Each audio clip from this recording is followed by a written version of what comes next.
Hello दोस्तों, कैसे हैं आप सब। आशा करती हूँ सभी अच्छे और स्वस्थ होंगे। पायल ठाकुर के इस चैनल पे आप सभी का स्वागत है। सभी को जय माता दी, हर हर महादेव।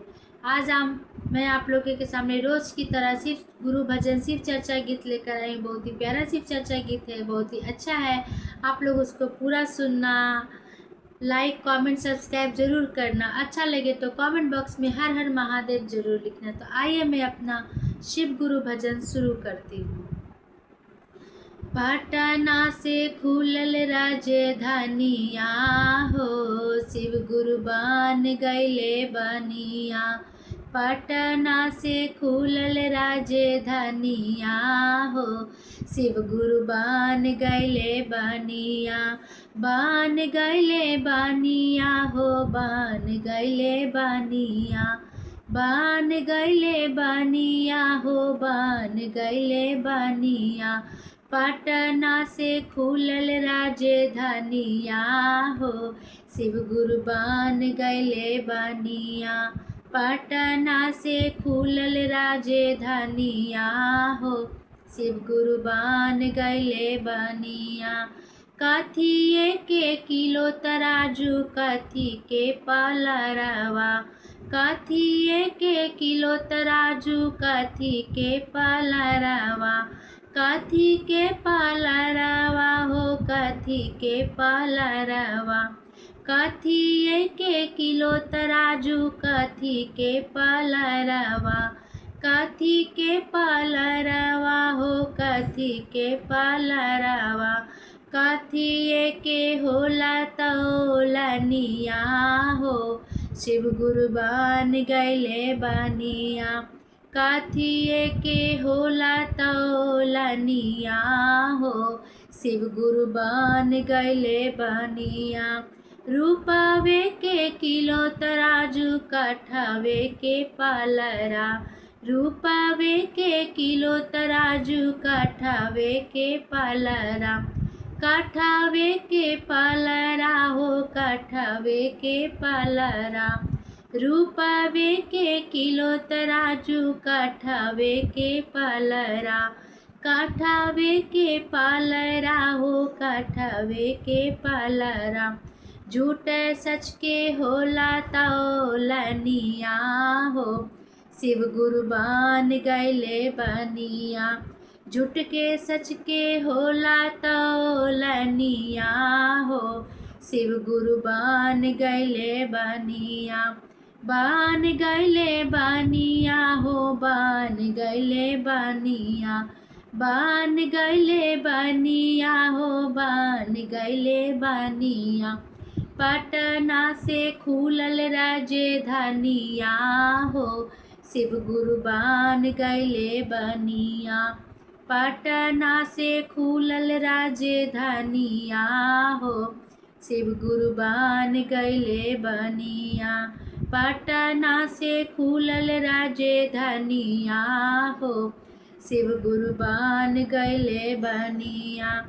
कथिए के दया होला, कथी के चारा चवा। कथिए के दया होला, कथी के चारा चवा। कथी के चारा चवा हो, कथी के चारा चवा। कथिए के दया होला, कथी के चारा चवा। कथी के चारा चवा हो, कथी के चारा चवा। कथिए के होला परिणामवा हो, शिव गुरु बन गइले बनिया। कथिए के होला परिणामवा हो, शिव गुरु बन गइले बनिया।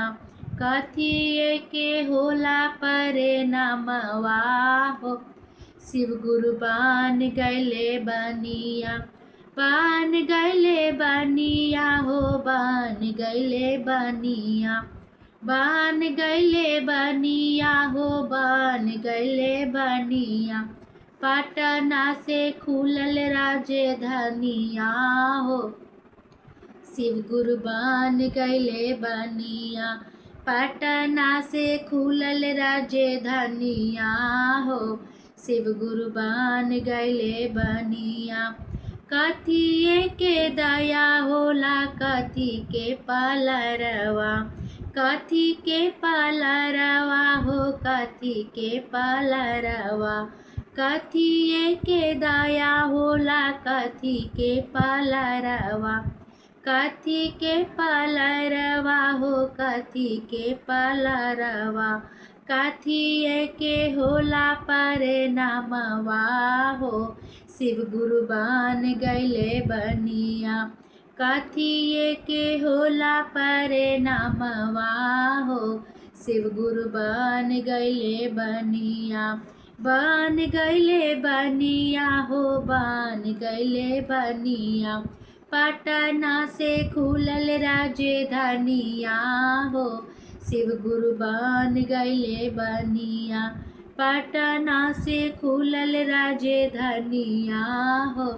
शिव गुरु बन गइले बनिया, पटना से खुलल राजधानिया हो शिव गुरु बन गइले बनिया, दया के डंडी होला चर्चा के पलरा, दया के डंडी होला चर्चा के पलरवा, चर्चा के पलरवा हो चर्चा के पलरवा, नमः शिवाय के होला परिणामिया हो शिव गुरु बन गइले बनिया, नमः शिवाय के होला परिणामिया हो शिव गुरु बन गइले बनिया, पटना से खुलल राजधानिया हो शिव गुरु बन गइले बनिया, बन गइले बनिया हो बन गइले बनिया, बन गइले बनिया हो बन गइले बनिया, पटना से खुलल राजधानिया हो शिव गुरु बन गइले बनिया, पटना से खुलल राजधानिया हो शिव गुरु बन गइले बनिया। हर हर महादेव। ये शिव चर्चा गीत आप लोग को कैसा लगा कमेंट बॉक्स में ज़रूर बताना। धन्यवाद।